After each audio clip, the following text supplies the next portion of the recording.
जब मनुष्य को उद्धार के लिए स्वयं गंगा जी स्वर्ग से आ सकते हैं, तो थोड़ा दूर हम और आप चल के गंगा में एक डुबकी नहीं लगा सकते? हे पुण्यात्मा पुरुष और महिला, मैं आपको ही कह रहा हूँ, आप कितना भी भाग्यवान होंगे जो गंगा स्नान करने की अवसर आपका सामने आ रहा है इस पौष संक्रांति में। आज आप गंगा जी के महत्व को जान लीजिए, नहीं तो जीवन भर पछताएंगे और आप बोलेंगे काश मैं पूरा बात एक बार समझ लिया होता। सो देवी सज्जनों, मैं कोई पंडित या बाबा तो नहीं हूँ, तब मुझे जितना ज्ञान मिला हिंदू शास्त्रों धर्म ग्रंथों से, उसी बात को मैं पूरा आपको सच आपका सामने रखता हूँ।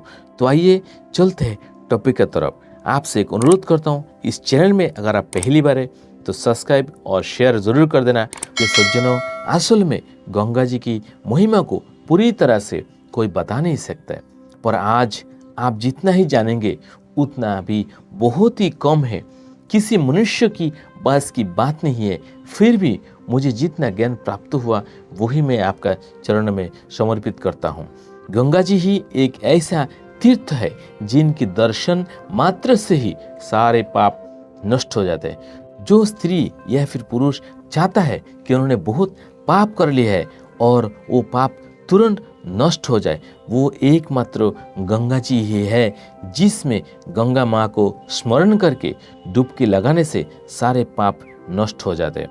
गंगा जी के नाम स्मरण करने से भी बड़ा पाप खंडन हो जाते हैं। गंगा का जल पान करने से भी धीरे धीरे पाप हर दिन क्षय होते जाते हैं। और तो और पिता पुत्र को छोड़ देते हैं, पत्नी अपने पति को छोड़ देते हैं, रिश्तेदार रिश्तेदारी निभाते नहीं, भाई भाई को छोड़ देते हैं, बंधु बांधव को छोड़ देते हैं। पर गंगा जी में जो व्यक्ति एक बार श्रद्धा के साथ स्नान करता है, उनको गंगा जी लाखों पीढ़ियों तक भव सागर से उद्धार कर देते, उनको कभी ऐसे छोड़ते नहीं। संक्रांति, चंद्र ग्रहण, सूर्य ग्रहण और पुण्य नक्षत्र में गंगा जी में स्नान करके मनुष्य अपनी कुल की करोड़ों पीढ़ियों तक का उद्धार कर सकते हैं। आप मैं और आपको क्या क्या बताऊं, गंगा जी की इस मंत्र को एक बार जप करने से मनुष्य पवित्र हो जाते हैं। ओम नमो गंगाए विश्वरूपिणियो नारायणे नमो नमो।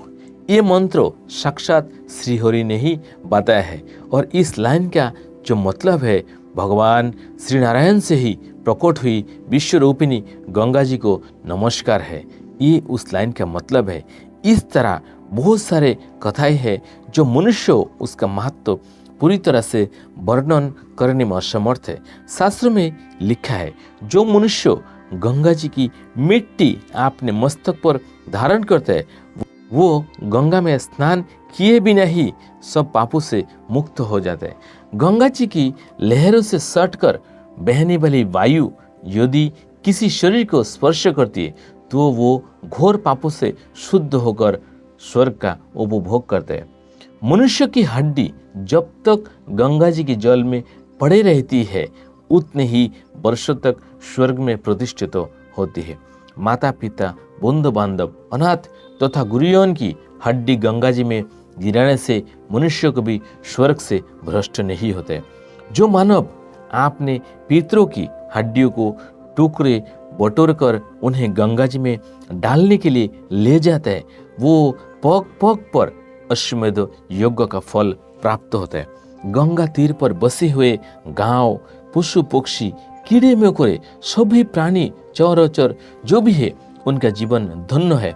दिव्य सज्जनों, जो गंगा जी की एक कोष के भीतर प्राण त्याग करता है, वो मनुष्य नहीं है, वो देवता ही है। उसके बाहर की मनुष्य पृथ्वी पर मानव का रूप में आया है।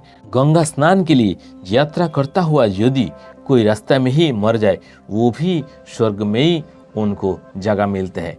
ऐसा भी कहा गया है, जो आदमी गंगा गंगा गंगा गंगा करते मर जाए, वो भी गंगा को प्राप्त होता है, उनका भी स्थान स्वर्ग में ही होता है। और भी इस तरह बहुत सारे बातें हैं। अगर कोई मनुष्य, कोई इंसान मन चाहता है गंगा में जाकर एक बार डुबकी लगाए, लेकिन शारीरिक अक्षमता के लिए वो जा नहीं सकते, उम्र के बजाय जा नहीं सकते, कोई तकलीफ के बजाय जा नहीं सकते।